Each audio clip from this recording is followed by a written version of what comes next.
Yo, what's up guys, Kikosaurus here, welcome back to a brand new video, and today I'm doing my early season predictions for Real Madrid for the 2025-2026 season. And let's be honest here, this is the year that Real Madrid will dominate Europe. This is the year that everything finally clicks. Because last year, under Carlo Ancelotti, we had the unfortunate luck that basically our whole defense got injured. Basically, we were a hospital, a nursery home. Why? Because our players were just getting injured. We got to remember, Carvajal out for the season. Alaba out for the season. Militao out for the season.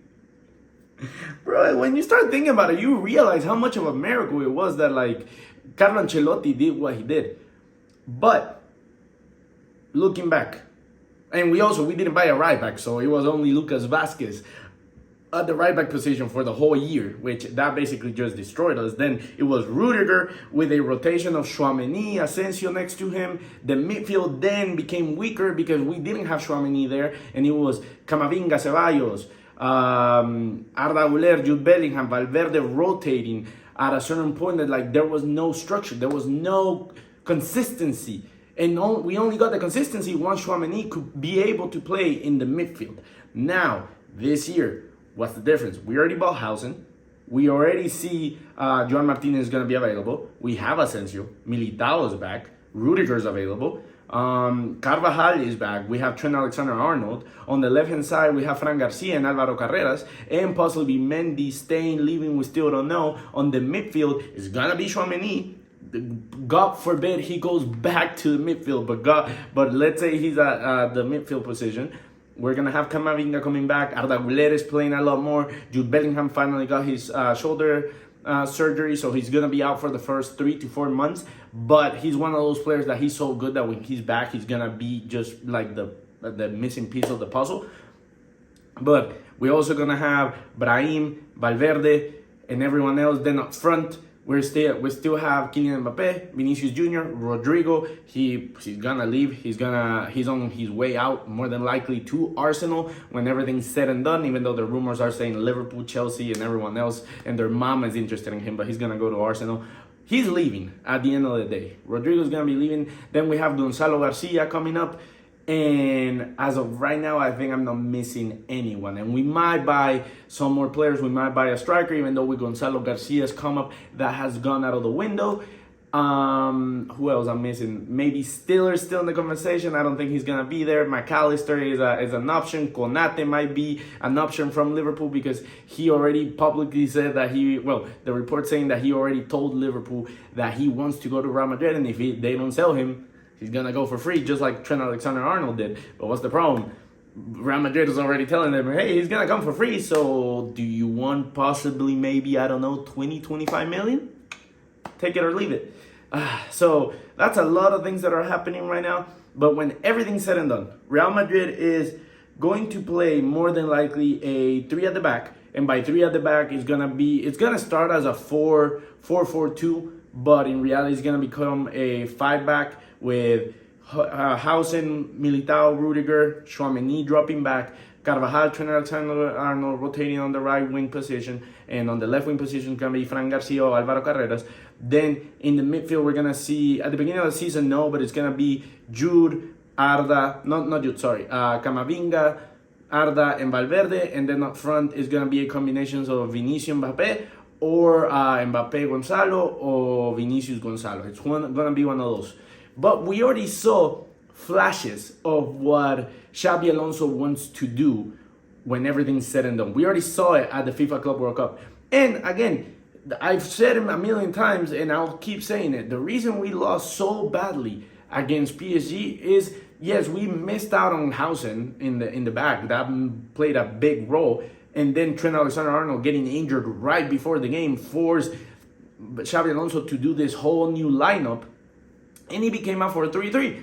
What's the problem? A 4-3-3 is the worst possible lineup that we can do at Real Madrid. We proved it last season with Carlo Ancelotti trying to force Rodrigo, Vinicius, and Mbappé. Meanwhile, when it's only 2 of them, they actually play off the two of them, and then the rest of the team actually becomes a more cohesive machine. When you put the three forwards, then the three forwards don't know what they're doing, because you have two guys, one that like it's new to the middle and he plays a little bit to the left, and then Vinicius before the last game was playing more of a central role behind Gonzalo Garcia.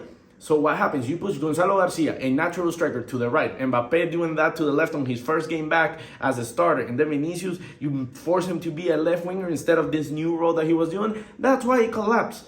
Now, during the whole season and the training that supposedly is going to start on the 4th for Real Madrid, we're going to see a new Real Madrid. We're going to see what he was planning on doing. Of the three back, los carrileros, the wingbacks pushing forward, Fran Garcia looked amazing for the whole season.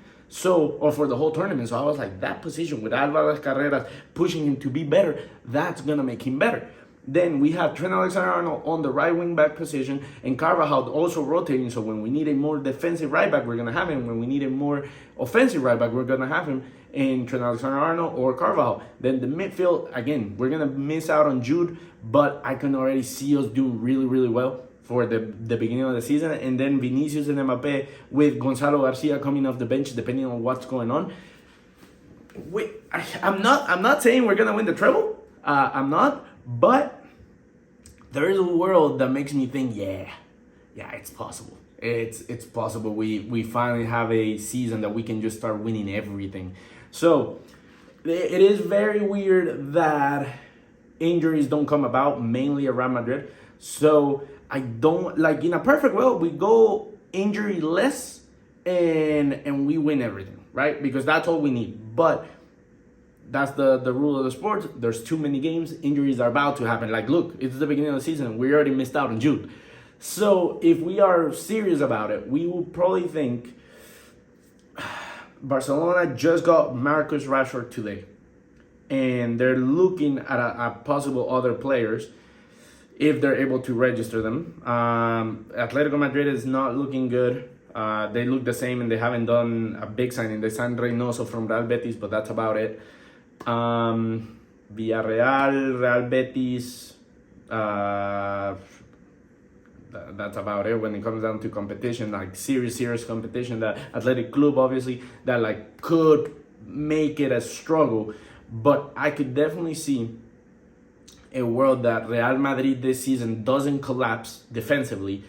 We're gonna win the league super tight, because unless Barcelona gets riddled with injuries, which I doubt, they're gonna do it. But also there's the Hansi Flick second season curse, which we're gonna see how that goes. But I think we can win the league tight, not comfortably, but tight. Then the Copa del Rey is gonna come down to if Xabi Alonso can actually rotate properly and not take the easy games without care, without motivation, because that's what bothers us, or that's what kills us as Real Madrid, that the players, we're just gonna walk this third division team. No, those are the teams that usually like get trouble to Real Madrid. I can see us getting to the final, and depending if it is against Barcelona, whoever, then we should win it. La Supercopa de España, we're gonna be in it. We're gonna make it to the final. That one, depending on the dates and depending on injuries, I can see us winning the league, winning the Supercopa, losing the Copa del Rey, because that's usually the one that we lose. And then when it comes to the Champions League, with this new format, with the league, I can see Xabi Alonso being completely the opposite as Ancelotti and actually put us in the top 8 this time. And we bypass the first playoff round, and then we go directly to the round of 16. Then, depending on what side we go and everything, the favorites are going to be Paris Saint-Germain again. Barcelona is going to have a chance. Manchester City might come back, but I think Liverpool's going to be the ones that we got to look out for. And then possibly Liverpool. Yes. No. I see us at the very minimum getting to the semifinal.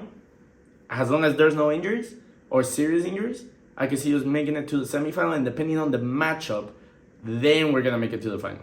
But depends a lot on the matchup, because there's a lot of teams that I don't want to see on 2 legs. Meanwhile, we would love to see some teams in a 1-leg affair, you know?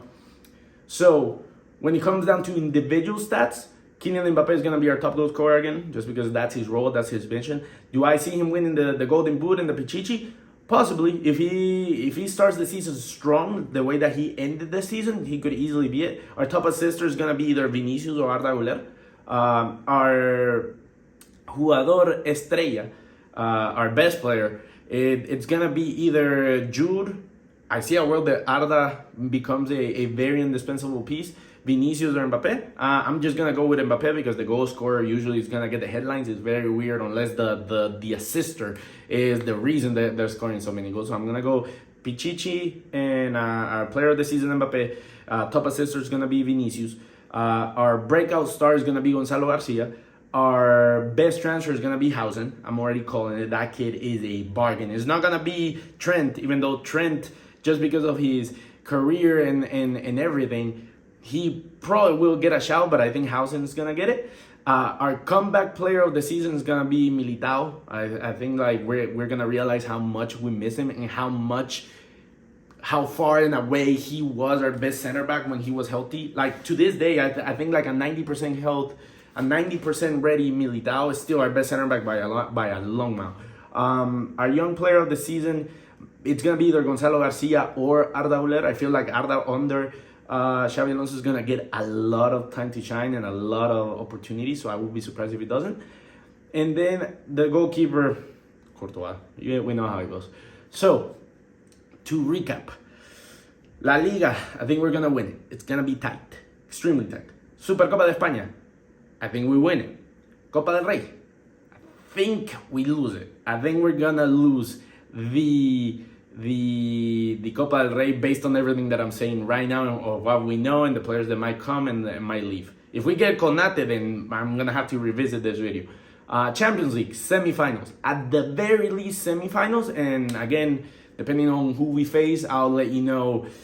I'll revisit this thing and be like, hey, if it's like a Manchester City and they're playing okay, or a Liverpool, Arsenal, sure, I think we go through, depending on injuries and everything that's going on. But if it was like a PSG on a two-leg affair, that scares me. Even a Liverpool scares me in a two-leg affair, even though we have their number. But also it comes down to injuries and everything. Then Pichichi and player of the season, Mbappe. Top assister is going to be Vinicius. Breakout star of the year, Arda Güler, Gonzalo Garcia. Signing of the season, Hausen. Goalkeeper, Courtois. And then Militao as our comeback player of the year. You guys let me know how you feel about that. There's a lot of things that could change right now, but then again, this is the very early predictions for the Real Madrid 2025-2026 season. Let me know in the comments if you agree or disagree. And as always, drop a like, subscribe if you're new to the channel. We're growing this. I'm taking it serious this year. And yeah, as always, a la Madrid.